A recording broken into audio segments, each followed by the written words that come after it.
నమస్కారం. మన తెలుగు ఛానల్కి స్వాగతం. మనం ఇప్పుడు కొన్ని అక్షర పరిచయాలను నేర్చుకుందాం. ఇది అక్షరమాల. అక్షరమాలలో 3 రకాలు ఉంటాయి. అవి అచ్చులు, హల్లులు, ఉభయాక్షరాలు. అచ్చులు అంటే ఆ, ఈ, ఉ, ఊ, రు, రు, ఏ, ఐ, ఓ, ఔ, అహ. హల్లులు కక్క, గగ్గ, ఇన్య. ఇవి 5 లెటర్స్ నుండి రాయాలి. మళ్ళీ తర్వాత కింద 5 లెటర్స్ రాయాలి. దీంట్లో బుక్లో ఇలా ఇచ్చాడు. చచ్చ, జజ్జ, ఇని, టఠ, డఢ, అన, తథ, దధ, న, పప్ప, బబ్బ, మ, యార, లావ, శేష, సాహ, అలాక్ష, బండిర. ఉభయాక్షరాలు అంటే అచ్చులతోటి హల్లులతోటి కలిపి పలికే వాటిని ఉభయాక్షరాలు అంటారు. సున్నా, అరసున్నా, విసర్గ. అంటే ఆ పక్కన సున్నా పెడితే తర్వాత ఐ పక్కన సున్నా పెడితే ఐం, ఏ పక్కన సున్నా పెడితే ఎం, ఎన్ అని కూడా అంటారు. ఏ పక్కన సున్నా పెడితే ఎండ అని అంటే ఏ పక్కన సున్నా పెడితే ఎండ. అందం అని అంటే ఆ పక్కన సున్నా పెడితే అన్, దా పక్కన సున్నా పెడితే దమ్, అందం. అలా పలుకుతాము. అందుకోసమని వీటిని ఉభయాక్షరాలు అన్నారు. ఇప్పుడు మనం కొన్ని గుణింతపు గుర్తులు నేర్చుకుందాం. చూడండి, ఈ గుర్తులన్నీ కూడా వీటికి మనం హల్లులకి వాడుకుంటాం.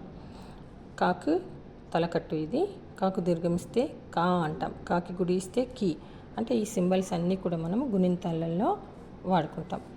ఆ తలకట్టు, ఆ దీర్ఘం, ఈ గుడి దీర్ఘం, ఊ కొమ్ము, ఊ కొమ్ము దీర్ఘం, రుత్వం, రుతనా దీర్ఘం, ఏ ఎత్తనా దీర్ఘం, ఐత్వం, ఓ ఉత్తనా దీర్ఘం, అవౌత్వం, సున్నా, అహ, విసర్గ.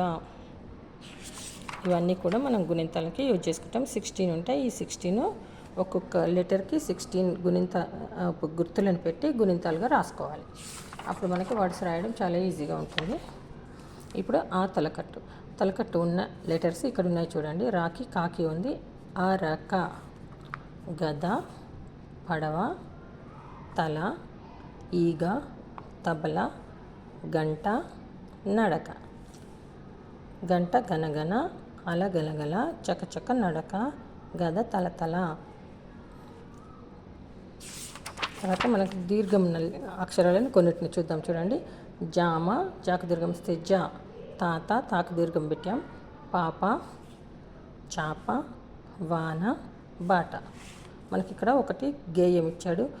ఊయల పాట పాడ, శారద ఆట ఆడ, ఆనందాన పాపలు, ఆకాశాన తారలు. దీర్ఘం వచ్చిన చోట మనము కొంచెం పొడుగ్గా లెటర్ను పలికితే మనకి ఈజీగా ఉంటుంది. ఈ వీడియో కనుక మీకు నచ్చినట్లయితే లైక్ చేయండి, షేర్ చేయండి, సబ్స్క్రైబ్ చేయండి. ధన్యవాదాలు.